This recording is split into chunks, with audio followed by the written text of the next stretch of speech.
और अब बारी है बिग एंड बोल्ड स्पेशल की। 2024 का चुनाव सामने दस्तक दे रहा है। प्रधानमंत्री नरेंद्र मोदी कल नई संसद का उद्घाटन करेंगे, मगर 24 में पीएम कौन बनेगा, इसके लिए हंगामा हो रहा है। बीजेपी को एंटी दलित, एंटी आदिवासी, बिजनेसमैन पार्टी बताया जा रहा है, अडानी अंबानी की पार्टी बताया जा रहा है। कोशिश यही है कि मोदी का विरोध करके किसी भी तरीके से 2024 का लोकसभा चुनाव जीता जाए। ये रिपोर्ट।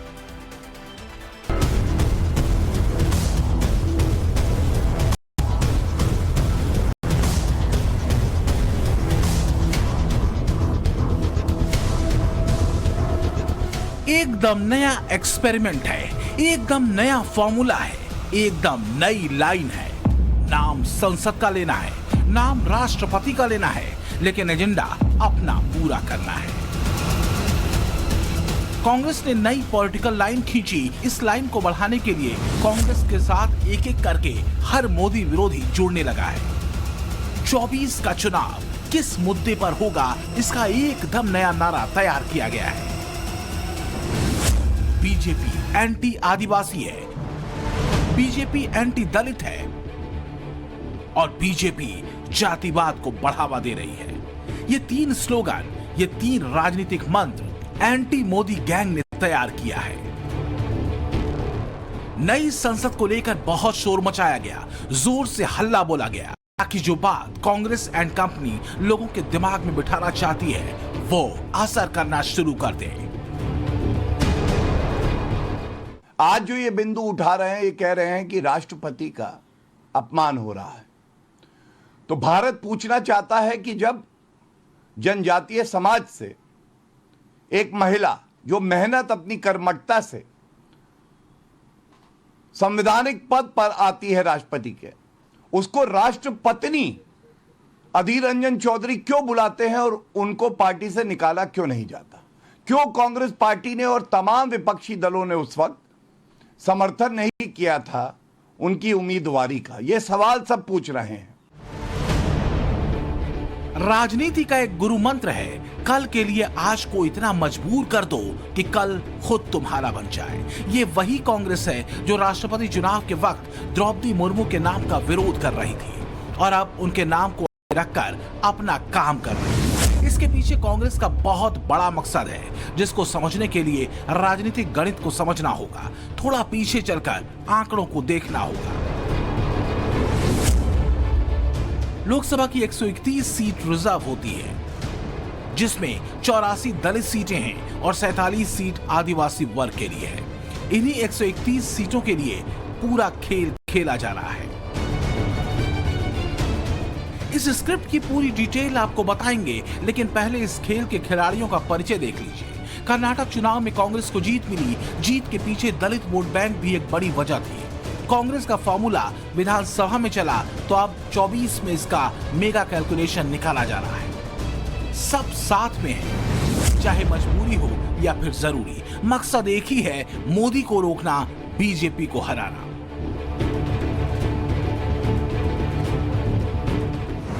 और अब बात 2009 चुनाव की, जिसका सीधा कनेक्शन 2024 से है। 2009 लोकसभा चुनाव में 84 एससी सीट में से कांग्रेस को 30 सीटों पर जीत मिली थी। बीजेपी को महज 12 सीटें मिली थी, जबकि समाजवादी पार्टी को 10, सीपीएम को 6 और जेडीयू को 4 सीट मिली थी।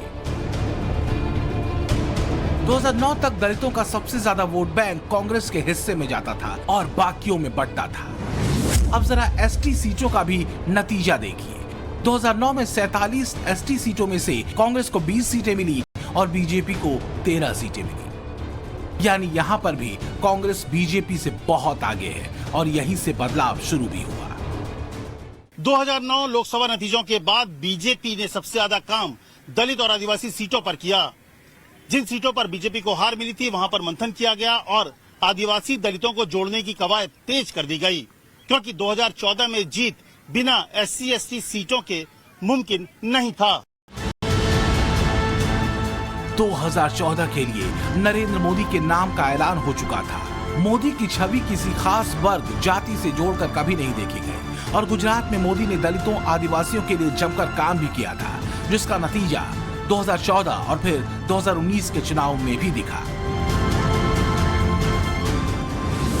2014 में बीजेपी को 84 में से 40 एससी सीटों पर जीत मिली और 47 में से 27 एसटी सीटें बीजेपी के हिस्से में आई। 2019 में आंकड़ा और बढ़ा और 47 और 31 तक जा पहुंचा।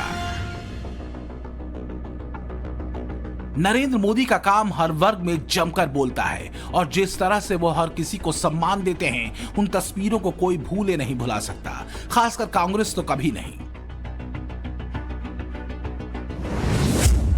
2014 में कांग्रेस को महज 7 एससी सीट और 5 एसटी सीटों पर जीत मिली। 2019 में कांग्रेस का ग्राफ और भी नीचे गिर गया। दूसरी तरफ बीजेपी का एससी एसटी वोट बैंक 2019 में 38 और 44% तक जा पहुंचा। यह आंकड़ा कांग्रेस को, ममता को, नीतीश को, शरद पवार को बहुत डराता है। 24 में अगर एंटी मोदी मोर्चे को चमत्कार करना है तो इस जादुई आंकड़े को बदलना होगा। 2009 लोकसभा चुनाव में बीजेपी को 12 ऐसी सीट मिली थी। 2014 में 40, 2019 में 46 सीटों पर भगवा लहराया था। नई संसद के नाम पर जो कांग्रेस एंड कंपनी चुनावी राजनीति कर रही है, इसके बारे में बीजेपी को काफी पहले से पता लग गया था। 2024 का चुनाव कांग्रेस पहले अडानी के मुद्दे पर लड़ने वाली थी, लेकिन सुप्रीम कोर्ट के आदेश के बाद न सिर्फ उस मुद्दे की हवा निकल गई, बल्कि ग्राउंड पर भी इस मुद्दे का कोई खास असर नहीं दिखा। अब कांग्रेस ने काफी सोचने समझने के बाद इस नए फॉर्मूले का इजाद किया है। जब बेंगलुरु में विपक्ष ने शक्ति प्रदर्शन किया था तो उसमें ममता बनर्जी का चेहरा गायब था, लेकिन संसद के उद्घाटन के विवाद पर दीदी भी कांग्रेस की लाइन पर है, क्योंकि इसमें सीधे सीधे ममता का फायदा है। 2014 लोकसभा चुनाव में टीएमसी ने 12 की 12 रिजर्व सीट पर कब्जा जमाया था, लेकिन 2019 में दीदी को 5 ऐसी सीट मिली, जबकि 5 ऐसी सीट बीजेपी को मिली और 2 एसटी सीटों पर भी कमल खिला।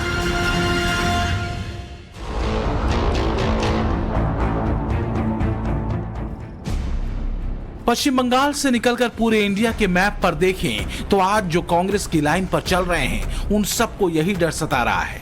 हर किसी को मोदी की आंधी में बहने का अंदेशा है।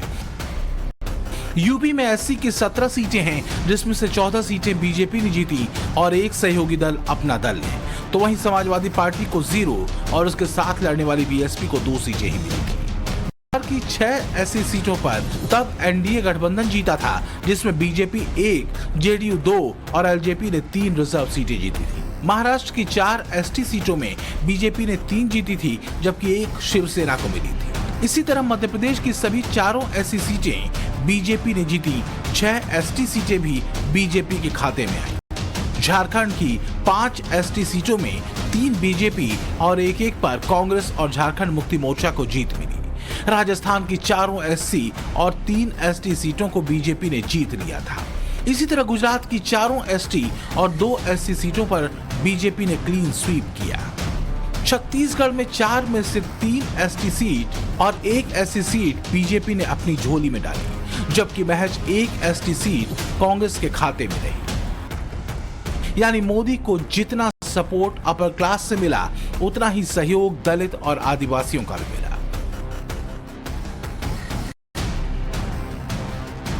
2024 में यही वेव जारी रही तो विपक्ष की दुकान पर ताला लग जाएगा।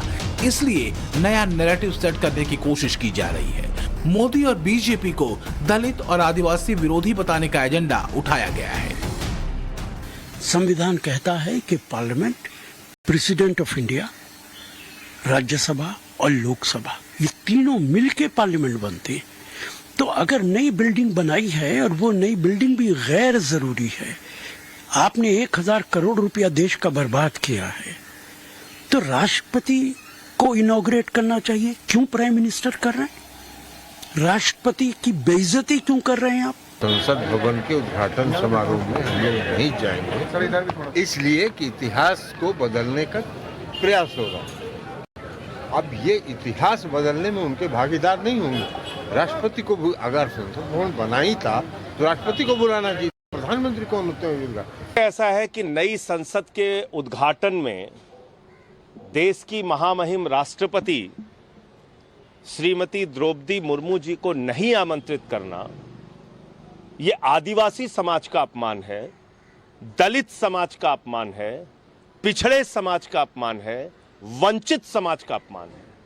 और यह प्रदर्शित करता है कि भारतीय जनता पार्टी की मानसिकता आदिवासी, दलित और पिछड़ा विरोधी है। वैसे एक सच ये भी है कि मोदी विरोध के नाम पर पार्टियों का जितना ज्यादा संख्या बल दिखाया गया, उतनी ही बुरी तरह इन्हें हार मिली। और इस पॉलिटिकल एक्सपेरिमेंट को गैर एनडीए दलों ने अभी से झटका देना शुरू कर दिया है। 7 ऐसे दलों का मोदी को साथ मिला है जो एनडीए से बाहर थे।